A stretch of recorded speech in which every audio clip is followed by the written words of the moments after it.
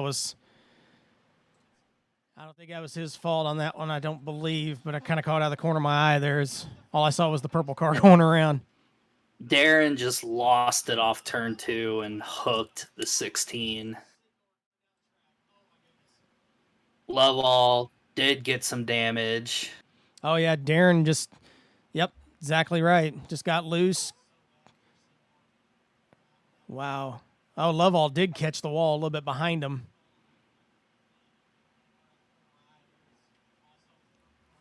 Garrett was about a foot away from catching the catch fence there on the back straightaway.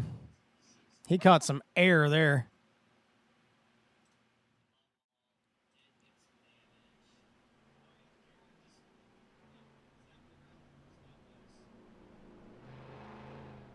That was two guys that had been, well, one guy that had been having a quiet good night all night, and one guy that had been battling back from adversity all night long, and one of the front runners all involved in that one.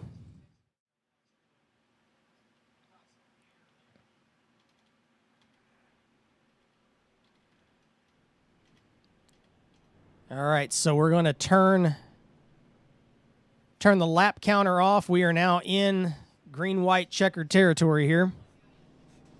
Third time! First attempt.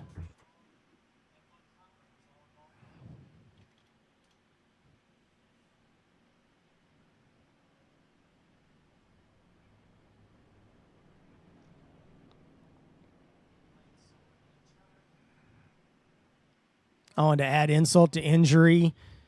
Darren Ingram has had a computer issue, and he's having to restart it. Or at least restart the game.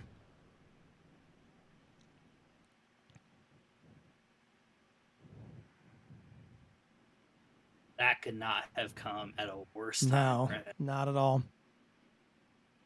That bad luck from earlier in the season has came back. We had to find out what happened to Hong Do there on that last run. He was way back. He was behind that wreck when it happened. It's a moot point now, but he pit a couple cautions ago when everyone else stayed out. Yeah, we kind of missed that. We apologize, but yeah, he's back up to fourth now. So he's got the freshest tires up there right now. 4 Toyotas in the front 2 rows, then the Chevy of Joyce and the Ford of Cam Barnes in row 3. All right, so Darren is praying for more rags. He's praying for more caution. Yes, he's praying for at least another second. Under USORL rules, if he gets back into the server, he will be brought up to 1 lap down, which he is now. How many laps he loses? Yes, that's where he's at the moment. So here we go. First attempt at a green-white checkered here at Rockingham. Mallon, Merzlak, front row. Hazard, Doe, row 2. Green flag back in the air. Here we go. Doe didn't get a good start there on the outside, but Merzlak's going to try and stay with Mallon this time. Off turn 2. He's with him. He's trying to stay there. Will we get to the the white flag? Oh, they're yellow's out back. before the start finish line. Henrietta, Webster, Jeff Dixon again. Goodness gracious. That was really close to getting to the start finish line before that, but couldn't quite get there.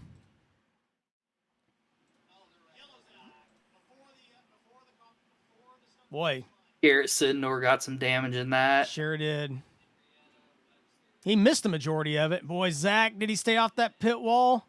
Oh, my goodness, he did. Just barely.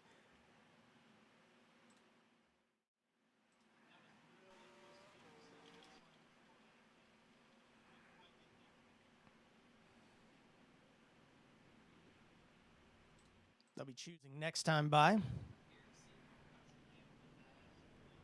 Darren is back on track. He is. Oh, I thought they had already taken him back up to 1 lap down. I'm showing him as 4 laps down right now, so they need to get those laps back up.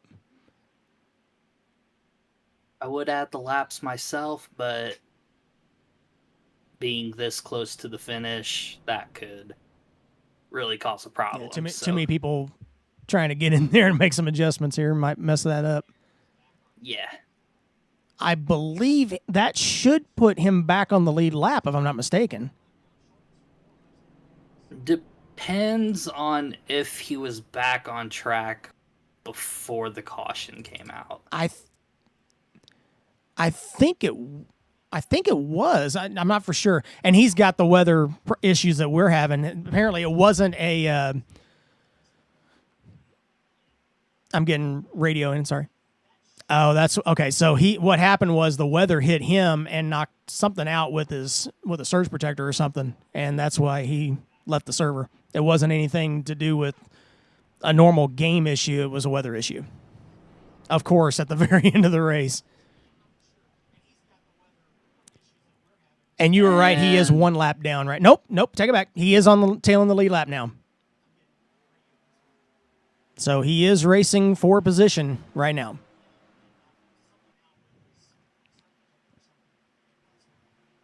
He wasn't on track when the caution came out. He came back in the middle of the caution, so I guess maybe what they were thinking was he was going to be one lap down once he came back in. Then the caution came out. He was going to be the lucky dog. That's just what I'm thinking. So, yeah.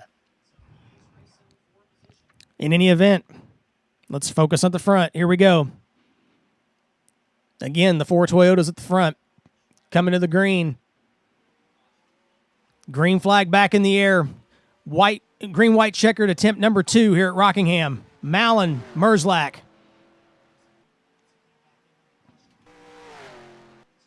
Off turn 2 this time. Doe looking to the inside of Merzlak going into 3. And we got a yellow. Oh, Cal destroyed.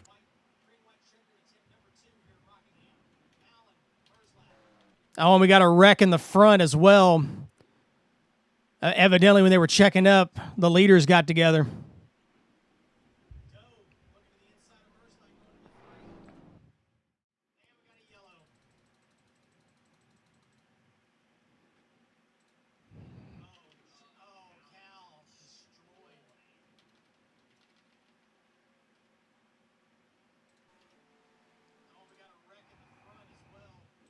Okay, we're first going to take a look and see what caused the caution. This is coming down the back straightaway going into turn 3. Marotta, Sidnor, Lovall, they're all battling 3 wide here going into turn 3, and Garrett kind of snaps, and oh my goodness, Lovall up on his side, up on the roof. Sidnor kind of up and down on top of the roof a little bit as well. Boy, that 16's been through a lot tonight. And then up front, Barnes catches the back of Merzlak coming to the line. He catches Hazard as well. Hazard hangs on to it, but Merzlak apparently does have damage from that little bump and go there.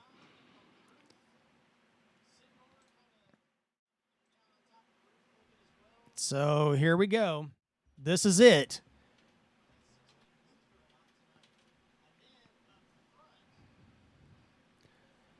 Okay, so this is going to be the 3rd attempt. This is the final attempt, so whatever happens, happens. They're racing back no matter what. There will not be another caution.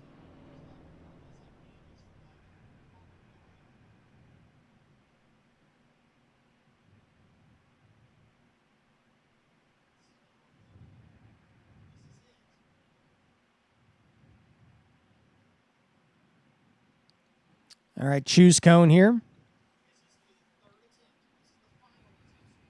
I think as long as Huang Do has a good restart, he's in the catbird seat here.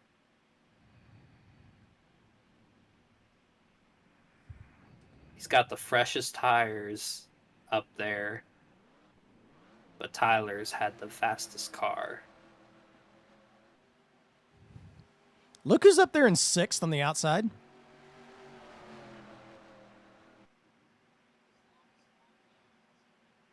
Little sneak up there from Ryan Pace there late. He has no rear end on that car, but we'll see what happens. Final attempt.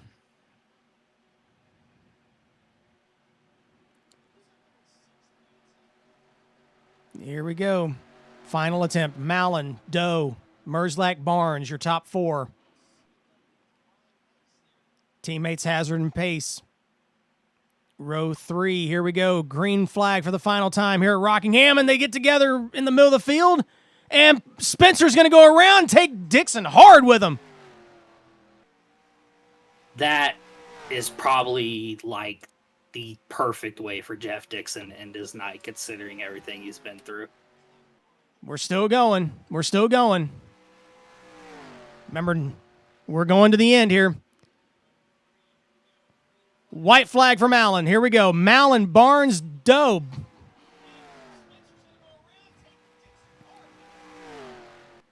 Off turn 2. Barnes trying to close in. Mallon using the bottom, but Barnes looking to the outside.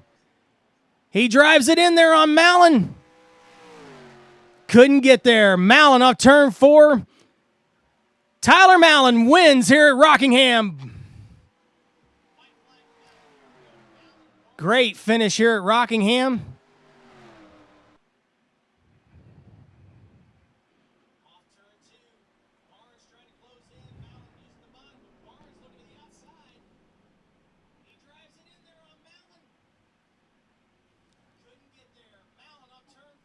Well, Mallon dodged all the drama and trouble in the back, stayed in the front, and that's where the safe spot was tonight here at Rockingham.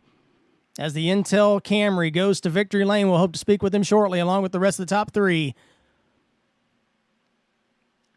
We'll be back in just a little bit.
Welcome back to Fast 29 here with the USORL AlphaTauri Cup Series, finishing up here at Rockingham at the Brad's Internet Service, now with DSL 150.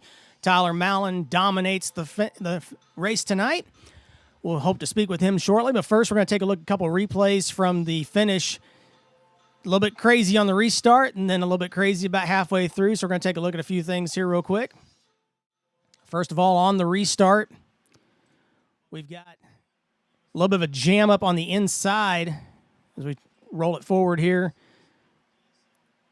Looks like everybody just kind of checks up on the inside. Hazard gets a little loose. Joyce gets a little loose. And then, unfortunately, Austin Spencer comes around. He's going to take Jeff Dixon with him, and looks like Dixon almost took out a few of the front row of the fans there as they come down through there, and they go tumbling down in turn one. So that was directly on the restart. Then further down, this is coming off of turn 4, coming to the white. Pace catches the outside wall just a bit there.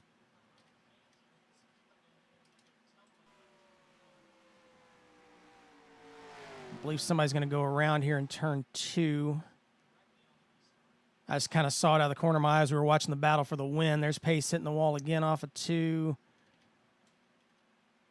Still looking forward here. I apologize. This is the first time seeing it as well. There's where Barnes dives it in on Mallon there in the front. Oh, Ingram's going to take a big dive in turn 3, trying to just get anything he can, and he goes up in the outside wall. And instead of gaining anything, he kind of gets stuck there. And off turn 4, Pace kind of catches the wall a little bit there. Marota's trying to miss Ingram. Pace comes across. This is after the checkered here, so none of this really matters.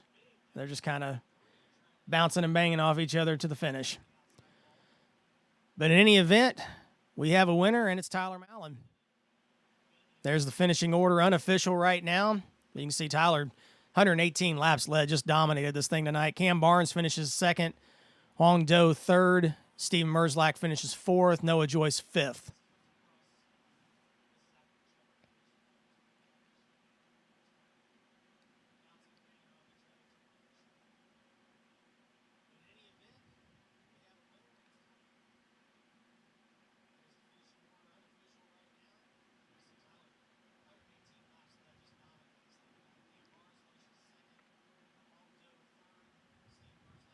Waiting to see if we can speak to any of our top finishers here tonight.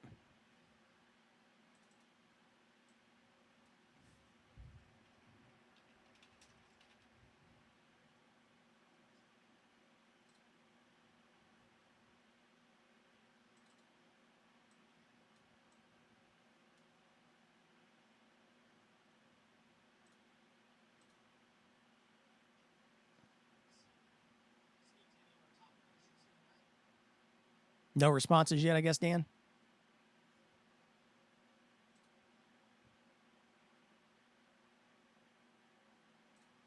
Internet's acting up at the moment, Chris.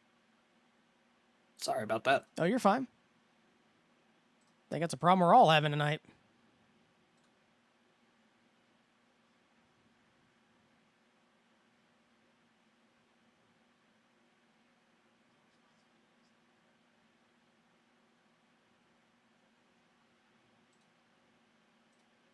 Give a shout out real quick to Sean Whitehill as we're waiting here. He finishes 7th.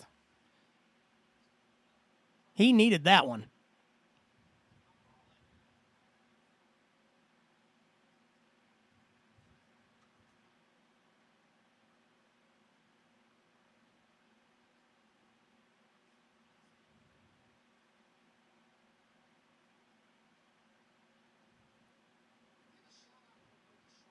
Okay, so it looks like right. we're getting Tyler in here first. Bring Tyler in. Okay.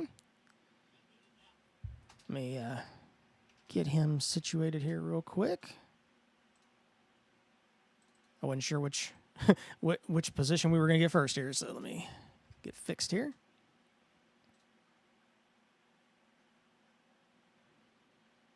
And I think we've got him. Tyler Mallon, the winner tonight here at Rockingham. Well, you were kind of out front the entire race. You didn't really see much of everything that was going on behind you tonight, but tell us about your run. It was, the car was planted the whole race. I started getting paranoid about midway that it was going to be another fuel mileage race like Iowa was, but thankfully it wasn't. Last restart was a little controversial with other drivers. I don't know if you heard that on the scanner or something. I do want to say sorry for checking everyone up there. That was entirely my fault. I was more focused on where the restart zone was than what my speed was. So my intention wasn't to check everyone up, but that's what happened. So anything that happened beyond that is entirely my fault. But I feel like we could have got a green flag run there, but we didn't. So oh well, not much you can do about that.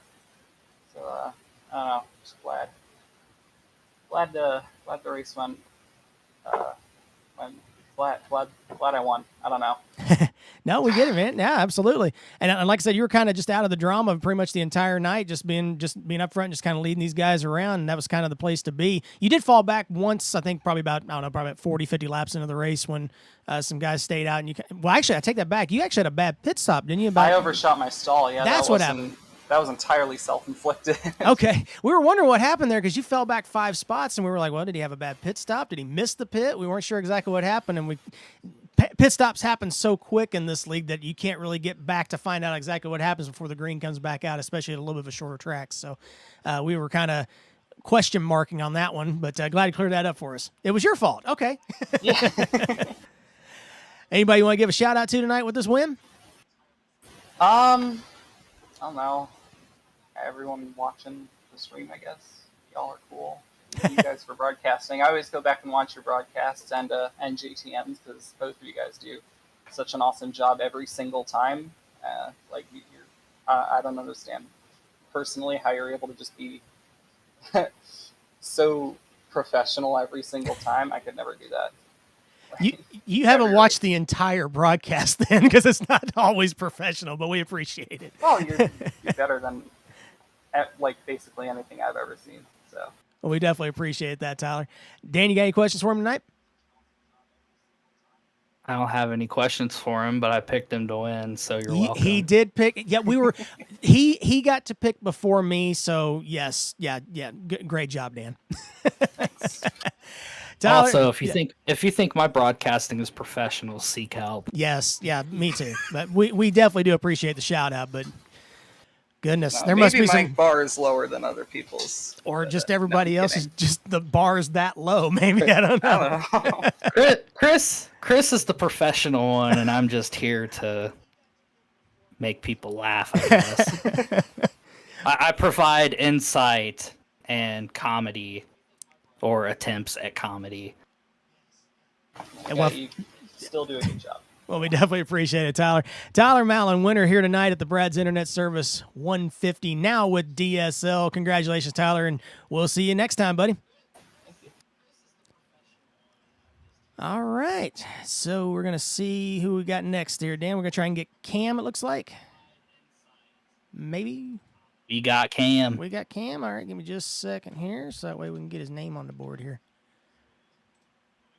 You always sneak that in too quick, man. Oh, I have it up, and you guys are seeing me type it in, but oh well, screw it. So much for the professionalism, Tyler, but that's all right. Second place, Cam Bars tonight at Rockingham. Cam, you kind of snuck up on us there toward the end there. Tell us about your run.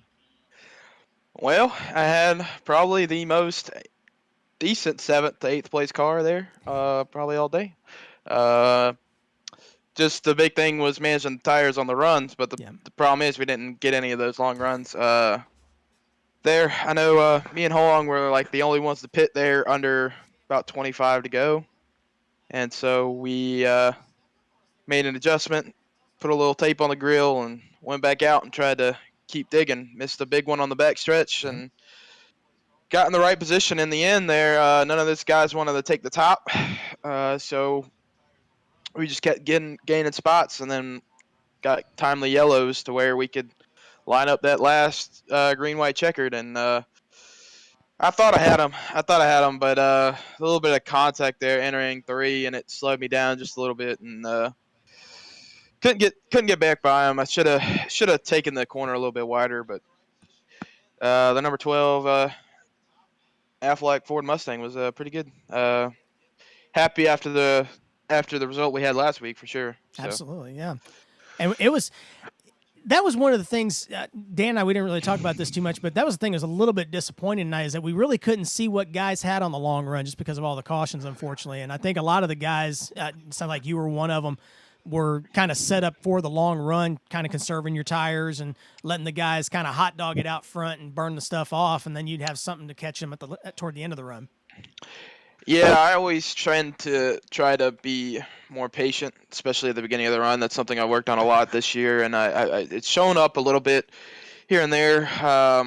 But basically, just took the approach of saving as much of the tires as I could. Actually, with our setup, we were burning up the right rears a lot more than right front, so we had to kind of manage that and kind of deal with that. Especially when the car unloaded off 2, it was very, very very, very sketchy over there for a lot of people, and that's where a lot of incidents and everything occurred, as well as hitting the apron in 3 and 4. But all in all, had a couple of incidents that I wish we could have patched up.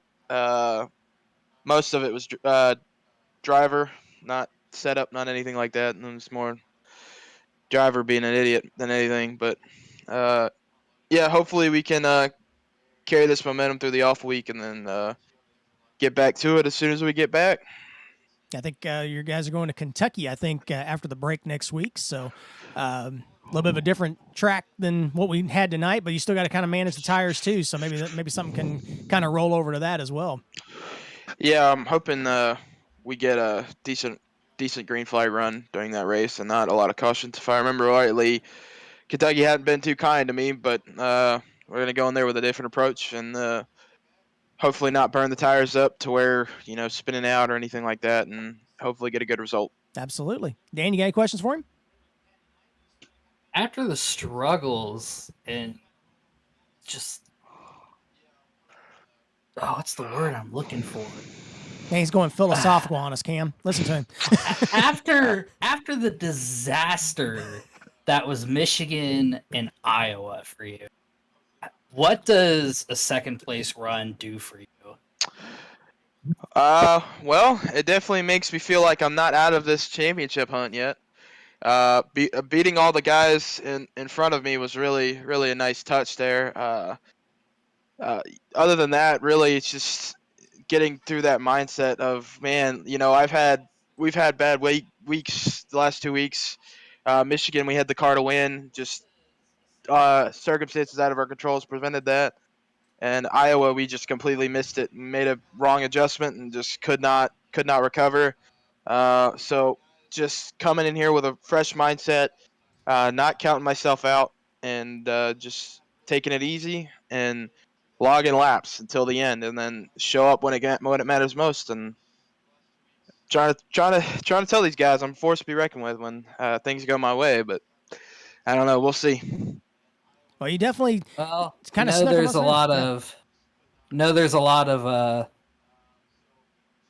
storylines going on with EV racing right now. So yeah, I'm not going in with just trying to do our best for Cal and everything. He ran a good race tonight as well. It's good to see him up there. I'm pretty sure he didn't get the finish he would want, but it sucks, but it's also, we got to just take it with a chip on our shoulder. Luckily, still going to be with EBR next year, even though, change of ownership and everything like that. But yeah, we're going to work through that as the off season goes. But right now we're full focused on getting this 12 car into victory lane and then hopefully hoisting the championship there in the next 9 weeks or so. But you definitely got a good shot at it. That's the key right now, is just making sure you take care of those distractions and stay focused on the prize. That's what you need to do. Exactly. So, yeah, like I said, good run for us today, and hopefully the next race we can get back to talking to you guys again. Absolutely. We enjoy it. Got anybody to shout out to before we before we turn you loose? Just like I said, shout out to EBR. I know Zach didn't have the good race that he wanted to, but he was digging there. We're gonna get him right. Hopefully, get his stuff go. Even though he's leaving, I don't want him to not hate us in the end. But shout out to Cal for all the stuff he's done and all the setup work he's done on things behind the scenes. And even though he don't race as much, he still gives good advice and learns how to help me get the cars where I want them to be. So that's all I got. And big shout out to you guys for stepping up and broadcasting. It was a lot. Hopefully a bunch of people enjoyed it. Oh, we do too. We appreciate it. All right, Cam Barnes finishes second tonight here at Rockingham. Cam, thanks for your time, buddy. We appreciate it. Yep, no problem, guys. All right, we're going to see if we can get our third place finisher, Huang Do, in here. We're either going to get the classic 2-word response, or we're going to get a good interview. You know, I just thought low of key pulling for the 2-word response. And what's interesting, I think this is the first time we've interviewed Huang on Fast 29. So we'll see how this goes here.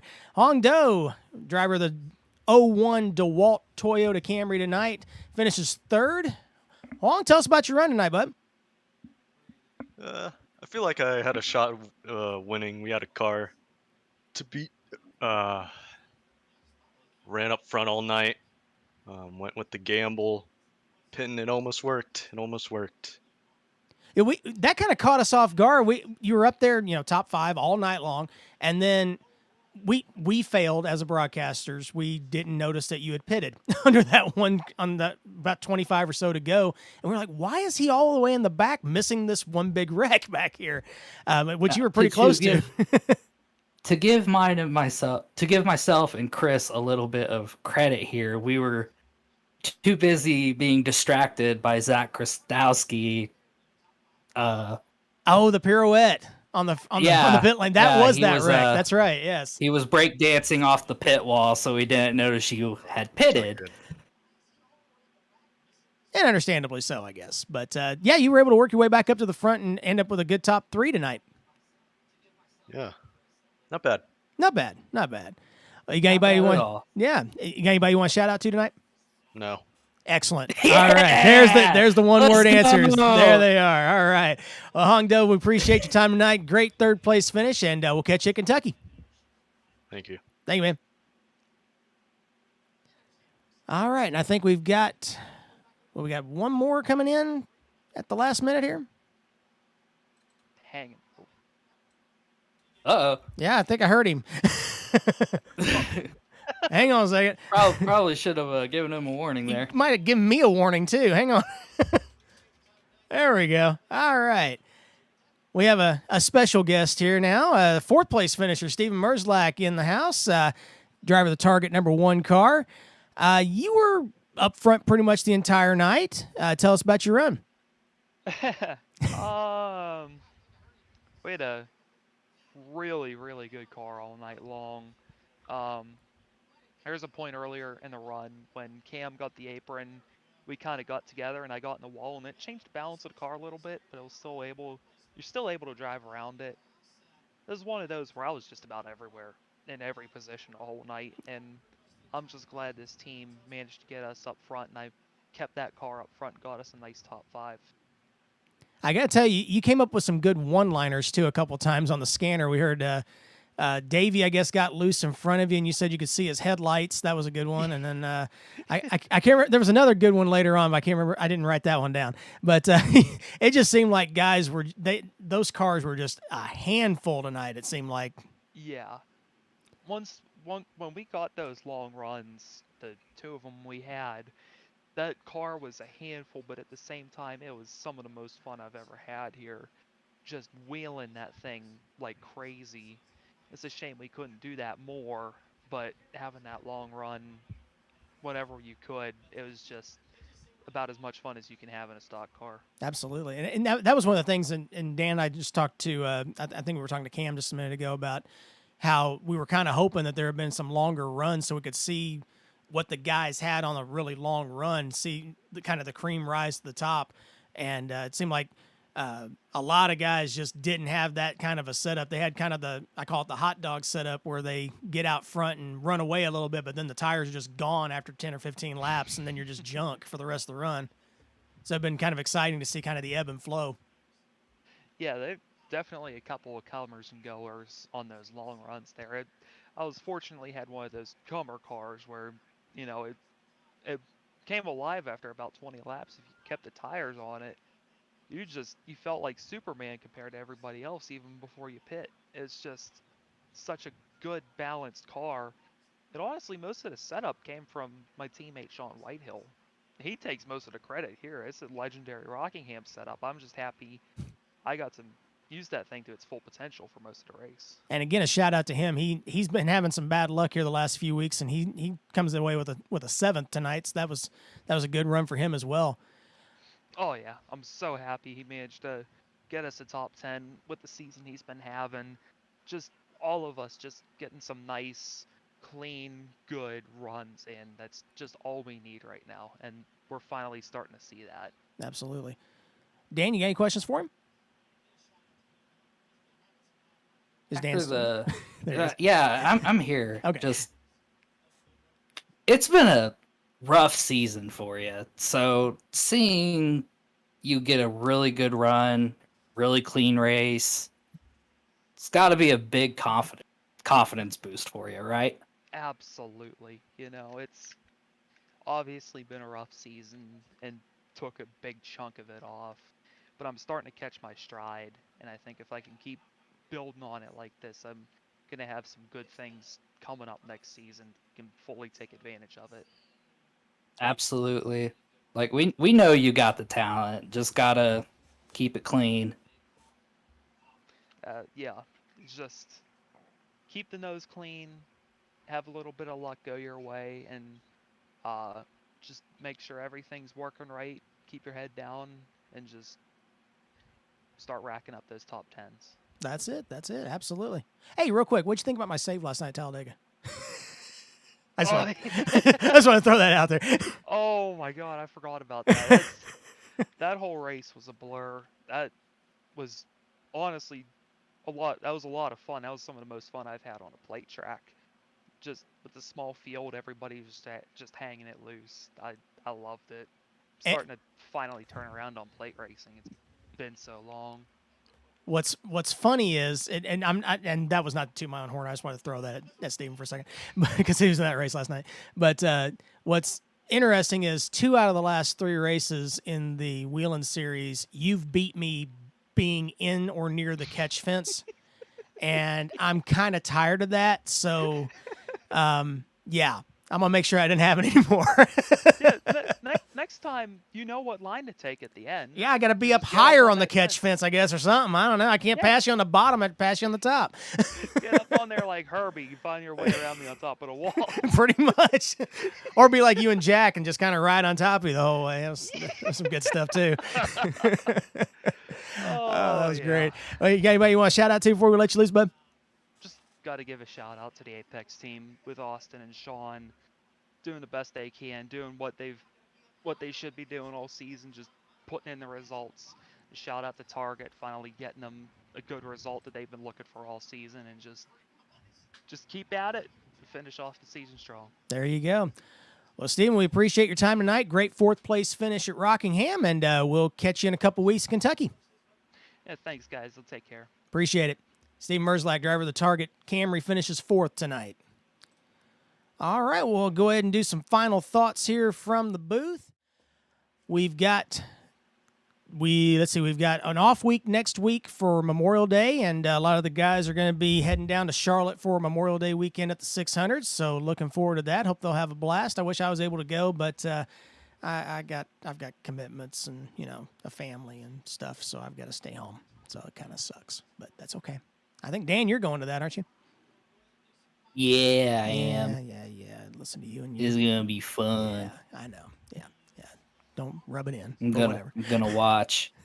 I'm gonna watch my favorite truck driver probably not do anything. I'm gonna watch my favorite Xfinity driver probably not do anything. And I'm gonna watch my favorite Cup drivers probably not do anything. Briscoe will be fine. We'll see how he does at Charlotte. I feel like it's going to be a pretty good race for him. I just got the sneaky suspicion he's going to be fine. We'll see what happens. But here's all I'm saying is if Chase Briscoe wins Charlotte with me there, oh, you're not going to be able to see someone. Yeah. You see someone climbing the fence. We need to get you a Fast 29 shirt or something for that, so that in case that happens, we can get some free publicity. What's that idiot with whatever Fast 29 is on his back? What is that? That'd be pretty good. But here's our next broadcast coming up. As we mentioned, Kentucky on June the 4th, 10-9 Central, Quaker State 400. And then we will be at, this one's a potential. I'm having a procedure done on the 16th of June. So Watkins Glen may or may not be broadcast. So definitely subscribe. We'll let you know when we get a little bit closer to time, see how I'm doing. And then Las Vegas on the 25th, Pennzoil 400 presented by Jiffy Lube at 10-9 Central. We have bumped the time back a little bit, about 15 minutes, so we can get some things situated before we start. So definitely just subscribe and we'll go live when we're ready. Do have a couple more races coming up with the Wheeling Series. I didn't get those on the board tonight, but just like I said, just subscribe and we'll go live when we go live on Friday nights. Usually on around 8:30, 8:45 on those. So looking forward to some more racing there. But for now, for Dan Asher, I'm Chris Pickett, Fast 29, signing off from the USORL AlphaTauri Cup Series at Rockingham. God bless. We'll see you in a couple weeks.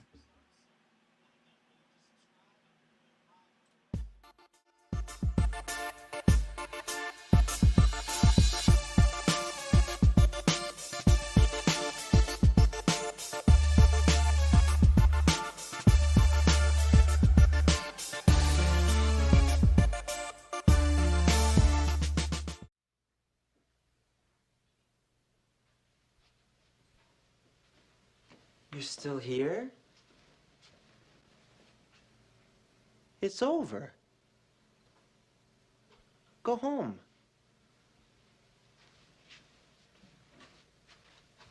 Go.